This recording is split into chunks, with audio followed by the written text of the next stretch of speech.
Esta historia no es una leyenda inventada, tampoco es un cuento para asustar niños. Lo que estás a punto de escuchar sucedió en una casa común, en una colonia tranquila de la Ciudad de México, pero lo que ocurrió ahí desafió toda lógica humana. Muertes misteriosas, apariciones demoníacas, un juego que nunca debió jugarse, y una presencia que jamás se fue. Bienvenidos al caso más escalofriante de la historia paranormal mexicana, el caso Cañitas. Una historia real documentada, investigada, criticada y temida por miles. Hoy, te llevaremos a recorrer cada rincón de aquella casa maldita en la calle Cañitas, y lo haremos con lujo de detalle. Prepárate para una narración extendida que te sumergirá en lo más profundo del horror. ¿No estás listo para lo que vas a escuchar? Así que baja las luces, sube el volumen, y entra con nosotros a una historia que marcó un antes y un después en la historia del terror en México. Esto es Cañitas, el caso real. La ouija maldita corría el año 1982 en la Ciudad de México. En la tranquila colonia Popotla, sobre una calle común llamada Cañitas, se erguía una casa de 2 pisos, aparentemente como cualquier otra, pero dentro de esas paredes, algo oscuro dormía. Y pronto, despertaría. Carlos Trejo, entonces un joven con inquietudes espirituales, organizó una noche diferente. Convocó a un grupo de amigos a su casa para realizar algo que consideraban una simple travesura: jugar con una tabla ouija. ¿Por diversión? Tal vez. ¿Por curiosidad? Sin duda. Pero ninguno sabía que esa noche abrirían una puerta que jamás podrían cerrar. Estaban presentes su hermano Aldo, su novia Patricia, un primo, algunos amigos y su madre. Encendieron velas, apagaron las luces, y con la tabla ouija improvisada sobre la mesa, comenzaron el ritual. ¿Hay alguien aquí?, preguntó Carlos, con una risa nerviosa. El puntero se movió. Todos creyeron que alguno estaba jugando. Pero cuando volvió a moverse sin que nadie lo empujara, una tensión helada se apoderó de la habitación. ¿Quién eres?, preguntaron.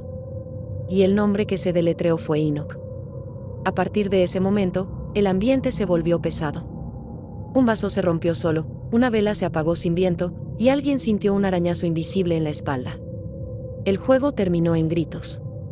Cerraron la tabla y se fueron a dormir, o al menos lo intentaron. Esa misma noche, Carlos soñó con un hombre vestido de negro, con un sombrero antiguo y ojos brillantes que lo observaban desde la esquina de su habitación. Al despertar, estaba empapado en sudor. Lo atribuyó al susto. Pero eso era solo el principio. Durante los días siguientes, extraños ruidos comenzaron a escucharse en la casa. Golpes en la pared, pasos en el segundo piso cuando no había nadie, susurros que provenían del baño, y una presencia constante, invisible pero real, que se hacía cada vez más intensa. La madre de Carlos fue la primera en advertirlo: esta casa ya no es la misma, hay algo aquí adentro. Y tenía razón. Lo que habían despertado no era un espíritu cualquiera. Era una entidad antigua, maliciosa y hambrienta. Y ahora, los tenía a todos atrapados. El hombre del sombrero negro. Las noches se volvieron una pesadilla. Carlos ya no dormía tranquilo. Cada vez que cerraba los ojos, el mismo hombre vestido de negro, con sombrero y rostro inexpresivo, aparecía en sus sueños. Pero aquello no era un sueño cualquiera, era algo más real, más profundo. Una madrugada, mientras el reloj marcaba las 3:33 de la mañana, Carlos despertó con el corazón latiendo con fuerza. Tenía la sensación de estar siendo observado. Giró la cabeza hacia la puerta de su cuarto, y ahí estaba. La silueta del hombre del sombrero negro lo miraba fijamente desde el pasillo, inmóvil, como una sombra más densa que la oscuridad misma. Gritó. Corrió a encender la luz. Pero no había nadie. Desde ese día, todos los habitantes de la casa comenzaron a experimentar cosas extrañas. Luces que se apagaban solas, puertas que se cerraban de golpe, y un olor nauseabundo que a veces invadía la cocina sin explicación. Patricia y los ojos en la pared. Patricia, la novia de Carlos, fue la siguiente en sentir el ataque de la entidad. Mientras se maquillaba frente al espejo de la recámara, vio algo por el rabillo del ojo. Un par de ojos rojos se reflejaban detrás de ella, pero al voltear, no había nadie. Desde ese día, comenzó a ver esos ojos en las paredes, en el baño, incluso en la cocina. Lo sentía moverse, observarla. A veces, las pupilas se dilataban como si respiraran. Una noche, mientras se duchaba, la puerta del baño se abrió violentamente. Patricia gritó, pensó que era una broma de Carlos, pero él estaba dormido. Lo peor fue lo que ocurrió después. Marcas de manos ensangrentadas comenzaron a aparecer en el espejo empañado. La presencia en el segundo piso de la casa, que antes era tranquilo, se volvió imposible de habitar. El cuarto de Aldo, el hermano menor de Carlos, fue el epicentro. A él le tocó ver cómo su cama temblaba por las noches, como si algo se arrastrara debajo de ella. Una madrugada, escuchó un leve susurro que decía: ¿quieres jugar conmigo? Aldo pensó que estaba soñando. Hasta que la lámpara de su buró se encendió sola, y vio un niño con la piel grisácea y ojos vacíos parado frente a él. Aterrorizado, bajó corriendo y juró no volver a subir. El exorcismo fallido. Preocupados por lo que estaba pasando, Carlos contactó a un sacerdote amigo de la familia. Un hombre de fe que, al poner un pie en la casa, sintió un escalofrío profundo. Comenzó a hacer oraciones, lanzó agua bendita por las habitaciones, y preparó una misa especial. Pero al llegar a la habitación donde realizaron la ouija, el sacerdote cayó al suelo, convulsionando, mientras gritaba en un idioma desconocido. La misa fue interrumpida. El sacerdote abandonó la casa con el rostro pálido y el cuerpo tembloroso. Solo dijo una frase antes de irse: ahí dentro no hay un espíritu. Hay algo mucho peor. El ataque invisible. Carlos empezó a documentar todo lo que pasaba. Tenía la firme intención de demostrar al mundo que no estaban locos. Pero eso solo pareció provocar aún más la furia de la entidad. Una madrugada, mientras grababa sonidos extraños con su grabadora, algo lo empujó violentamente contra la pared.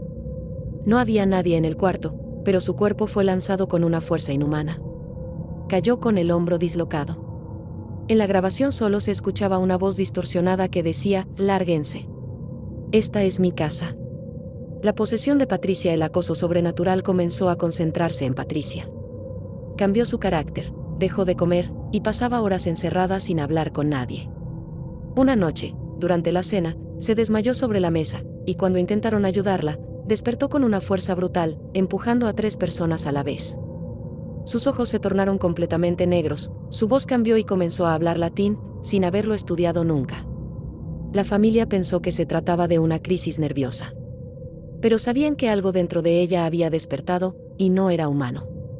El libro maldito. Mientras limpiaban el cuarto de Aldo, encontraron un libro viejo, con páginas ennegrecidas y símbolos extraños. No pertenecía a nadie de la casa. Era como si hubiera aparecido de la nada. Carlos lo hojeó y notó que contenía rituales antiguos, invocaciones y advertencias. En una de las páginas había una ilustración: el mismo hombre del sombrero negro que lo perseguía en sus sueños. Según el texto, se trataba de un ser que se alimentaba del miedo, de la desesperación y de los lazos familiares rotos. El suicidio del primo. Uno de los primos que participó en la sesión de ouija original comenzó a presentar cambios drásticos. Dejó el trabajo, se volvió agresivo y tenía insomnio severo. Lo más preocupante, decía que escuchaba voces que lo llamaban desde debajo de su cama. Pocos días después, lo encontraron sin vida. Se había colgado en su casa. No dejó carta ni explicación. Fue el primer indicio claro de que la entidad no solo los acechaba, estaba cobrándose víctimas. La habitación sellada. La madre de Carlos, temerosa por lo que sucedía, tomó una decisión desesperada: sellar con cemento la habitación donde se usó la ouija. Contrató albañiles y clausuró por completo la entrada. Durante días, todo pareció calmarse. No más gritos. No más sombras. La paz volvió, al menos por un tiempo. Pero una noche, desde la sala, escucharon golpes secos, provenientes del interior de la habitación sellada. Como si alguien, o algo, tocara las paredes desde adentro. El regreso de las voces. Después de sellar la habitación, todos pensaron que el horror había terminado. Pero lo que ocurrió días después demostró lo contrario. Una madrugada, mientras Carlos trataba de dormir, comenzó a escuchar una voz lejana que repetía su nombre, con un tono susurrante, gutural. Carlos. Carlos. Se levantó sobresaltado. No había nadie despierto. Fue entonces cuando notó que la voz venía desde dentro de las paredes. Desde el cuarto que habían sellado con cemento. A la mañana siguiente, las paredes amanecieron agrietadas, como si algo desde adentro estuviera tratando de salir.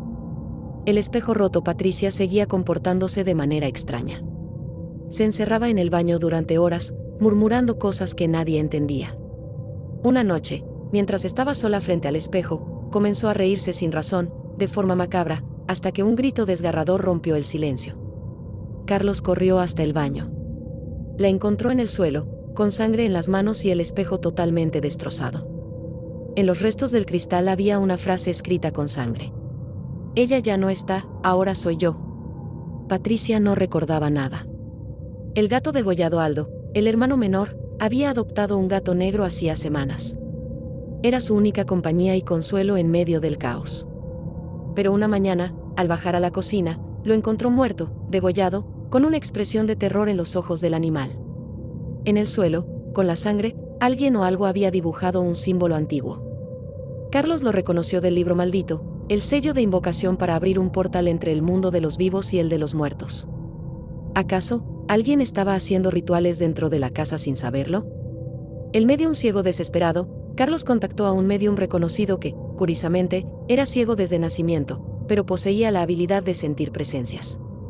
Al llegar a la casa, apenas cruzó la puerta, cayó de rodillas, gritando: «Este lugar no está embrujado, está maldito». El medium se negó a entrar en la habitación sellada. Pero dijo algo que dejó a todos helados: «Ustedes no abrieron un portal cualquiera, liberaron a un ente ancestral, y ahora no los va a dejar ir». La aparición en el espejo una noche, mientras revisaban las grabaciones paranormales de una cámara oculta en el pasillo, notaron algo inquietante. A las 3:33 de la mañana, el espejo del corredor reflejaba a un grupo de personas, vestidas con ropa antigua, mirándolos fijamente. Nadie estaba ahí en ese momento. Pero lo más espeluznante fue que una de las figuras levantó el dedo lentamente y apuntó hacia la cámara, como si supiera que los estaban viendo. Esa misma noche, el espejo estalló en 1000 pedazos sin que nadie lo tocara. El diario del abuelo en una caja olvidada del ático. Encontraron un viejo diario, era del abuelo de Carlos, quien había vivido en esa casa décadas atrás. Lo más perturbador, relataba cómo él también jugó con la ouija, y cómo una presencia oscura lo persiguió durante años. En la última página escribió: «Si alguien más despierta a esa cosa, que se prepare para perder su alma. Yo ya no puedo con esto. Me voy antes de que me lleve por completo». Semanas después de esa última entrada, el abuelo fue hallado muerto en el bosque, colgado de un árbol. La misa de medianoche buscando ayuda, trajeron a 3 sacerdotes dispuestos a hacer una misa de liberación. La ceremonia fue realizada a medianoche. El aire era espeso, el ambiente hostil.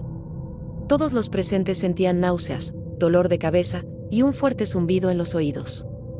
En pleno rezo, las luces comenzaron a parpadear violentamente, y las paredes sangraban un líquido negro, espeso, que caía goteando. Los sacerdotes gritaron al unísono: «No está solo, hay más de uno». Y uno de ellos cayó inconsciente, con marcas de garras en el pecho. La visita del ente esa misma noche, Carlos fue despertado por un frío antinatural. Sentía que algo lo observaba desde la esquina de su cuarto. Abrió los ojos lentamente, y ahí estaba.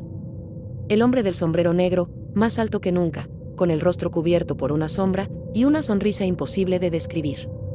Carlos intentó gritar, pero no pudo. La entidad se le acercó lentamente y le susurró al oído: «Tú me llamaste. Tú me abriste la puerta. Ahora, nadie la cerrará». Y desapareció en la oscuridad. El fuego que no quema una noche, el cuarto de Patricia comenzó a arder en llamas sin explicación alguna. Gritaron, llamaron a emergencias, pero cuando llegaron los bomberos, no encontraron rastros de fuego. Lo más extraño fue que las cámaras de seguridad sí captaron las llamas, pero en la realidad, el fuego no había quemado nada. Solo una palabra apareció escrita en la pared, como con cenizas: «Infierno». El intento de huida. Carlos y su familia decidieron abandonar la casa. Empacaron lo esencial y subieron al coche de madrugada. Pero cuando intentaron encender el motor, nada funcionó. Ni el auto, ni los celulares, ni las linternas. Las puertas del coche se trabaron. Y en la radio, comenzó a sonar una grabación. Una voz susurrante que decía una y otra vez: «No pueden irse. Esto ya es parte de ustedes». El coche finalmente encendió, pero al regresar la mirada, la casa ya no estaba vacía. En cada ventana, alguien los observaba. Las cicatrices del alma después del intento fallido de huida, algo en la familia cambió para siempre. Todos comenzaron a mostrar cicatrices invisibles, pero reales, pesadillas, ansiedad, cambios de humor repentinos y alucinaciones constantes. Patricia despertaba cada noche con las uñas rotas y las sábanas rasgadas. Carlos tenía mareos intensos y hemorragias nasales cada vez que se acercaba a la habitación sellada. Aldo dejó de hablar por completo. Solo escribía dibujos extraños en sus libretas, ojos que sangraban, cruces invertidas y figuras humanas colgadas de cuerdas. La maldición ya no estaba en la casa, estaba en ellos. La marca del ente. Una mañana, al despertar, Carlos encontró una marca extraña en su brazo derecho. Era como una quemadura en forma de espiral, profunda, que ardía cada vez que se acercaba a los espejos. Consultó con un especialista en simbología oculta, quien, al ver la marca, se puso pálido. Esa es la marca del vínculo. Un lazo espiritual con un ente del bajo astral. Significa que él ya te eligió. Carlos no sabía si llorar o enloquecer. Ya no se trataba de sobrevivir, sino de no perder el alma. El rito de los cuervos. Una noche, el techo comenzó a retumbar como si algo caminara sobre él. Al salir al patio, vieron una escena imposible. Decenas de cuervos rodeaban la casa, inmóviles, observando como si fuesen parte de un ritual. En el centro, uno de los cuervos sostenía algo con el pico. Era un fragmento del libro de invocaciones, el mismo que habían quemado meses atrás. El libro estaba volviendo por pedazos. Uno a uno, los cuervos comenzaron a chocar contra las ventanas, dejando rastros de sangre y plumas negras, como si intentaran romper el velo entre dimensiones. Las voces del sótano. Una antigua trampilla en la cocina llevaba a un sótano que todos habían olvidado.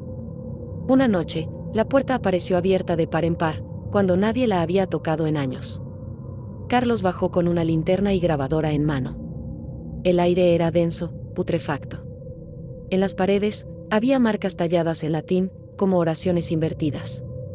Y en lo más profundo, escuchó una voz femenina que lloraba y decía: «Ayúdame, sáquenme de aquí, y no soy parte de esto». Pero al iluminar con la linterna, no había nadie, solo una vieja muñeca rota con un crucifijo atravesado. El ente se alimenta. Cada vez que uno de los miembros sufría un ataque, el ente se hacía más fuerte. Patricia comenzó a envejecer aceleradamente, como si la vida se le escapara. Su piel se volvió grisácea y sus ojos, hundidos. Una medium confirmó lo peor: el ente está absorbiendo su energía vital. La está consumiendo lentamente.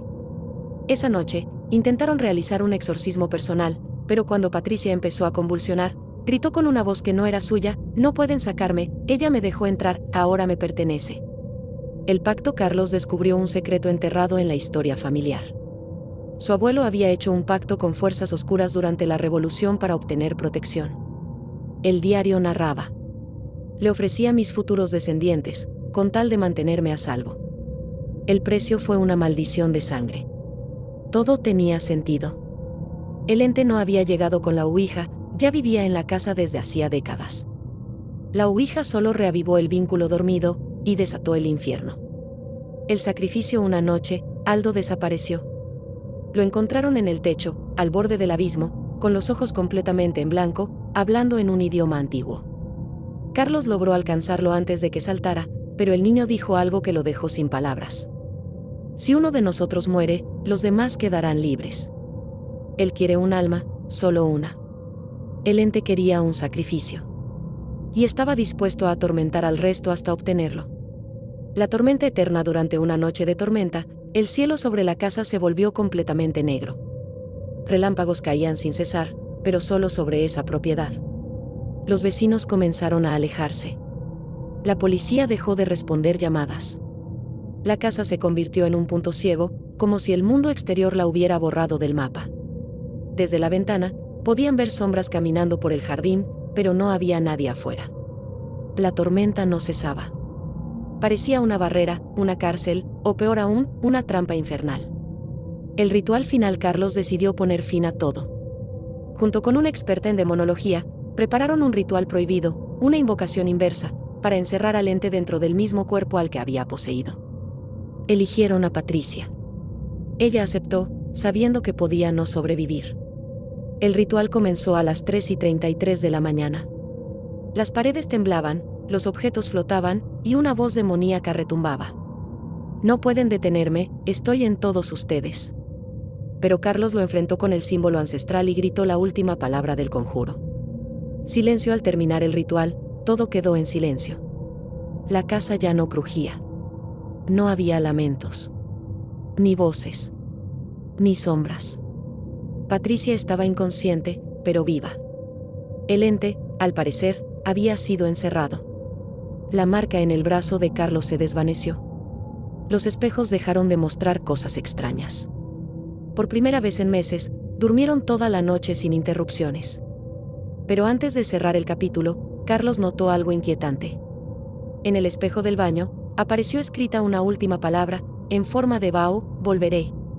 La sombra persistente, aunque el ritual pareció funcionar, la sensación de que algo oscuro permanecía nunca abandonó la casa. Carlos empezó a notar una sombra que se movía en el rabillo del ojo, siempre presente, pero imposible de enfrentar directamente.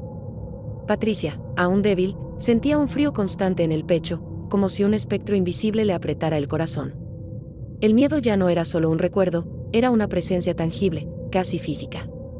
Voces del pasado. Una noche, Carlos encontró una vieja grabación escondida en un mueble antiguo. Era una conversación entre su abuelo y un hombre desconocido, hablando en susurros sobre pactos y almas. Las voces decían: el alma es solo un precio, la verdadera fuerza está en el miedo que generamos. Carlos comprendió que la maldición no era solo familiar, sino un negocio oscuro con entidades ancestrales. El despertar del niño Aldo, tras el ritual, no volvió a ser el mismo. Su mirada era fría, distante, como si alguien más habitara su cuerpo. Empezó a dibujar símbolos antiguos, a hablar en lenguas desconocidas y a negarse a salir de la casa. La familia temía que el ente hubiese tomado un nuevo huésped. La lucha no había terminado, apenas comenzaba. El muro de silencio, la comunicación con el exterior se volvió imposible. Teléfono sin señal, internet cortado y vecinos que evitaban acercarse. Era como si la casa estuviera aislada en una burbuja oscura. El tiempo parecía distorsionarse, y cada minuto dentro era una eternidad.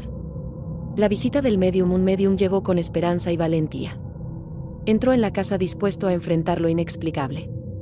Durante su ritual, comenzó a convulsionar y a hablar con una voz que no era suya. Reveló secretos oscuros y nombres prohibidos. Al final, advirtió: el ente no quiere irse. Está ligado a algo mucho más grande que ustedes.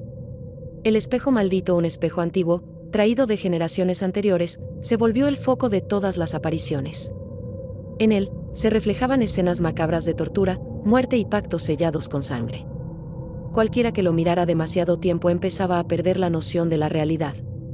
La noche sin luna. En una noche sin luna, la casa se llenó de gritos y ruidos ensordecedores. La familia se reunió en el centro de la sala, temblando, mientras las paredes parecían sangrar y el suelo vibraba. Era el punto máximo de la maldición, un momento en que lo oscuro intentaba devorar lo poco de luz que quedaba. El pacto de sangre. Carlos decidió hacer un último pacto. Si el ente buscaba almas, él ofreció la suya para salvar a su familia. Con un cuchillo antiguo, se hizo un corte en la palma y pronunció palabras ancestrales aprendidas del diario de su abuelo. La casa quedó en silencio absoluto, hasta que un susurro le respondió: tu alma es mía. La liberación amarga. Patricia, con fuerzas renovadas, logró usar un amuleto sagrado para bloquear la presencia oscura. Por fin, la familia sintió que la tormenta comenzaba a disiparse, aunque la paz era frágil y temporal. Sabían que nunca podrían olvidar lo vivido, pero podían intentar reconstruir sus vidas. El eco eterno, aunque el ente fue contenido, su eco permanecía en cada rincón de la casa y de sus almas. Carlos miró por última vez la casa antes de venderla. Susurró al viento: esto no termina aquí. Solo es el principio de una lucha eterna. Y así concluye esta inquietante historia basada en los hechos reales ocurridos en la famosa Casa de Cañitas. Una historia llena de misterio, terror y sucesos paranormales que siguen provocando escalofríos hasta el día de hoy. Si te gustó esta narración y quieres seguir descubriendo más leyendas, casos reales y relatos de terror como este, no olvides suscribirte al canal, activar la campanita para que YouTube te avise cada vez que subamos un nuevo video, y dejar tu like si quieres más historias como esta. ¿Tú crees que lo que vivió Carlos Trejo fue real? Déjanos tu opinión en los comentarios, y comparte este video con tus amigos valientes. Nos vemos en el próximo relato oscuro.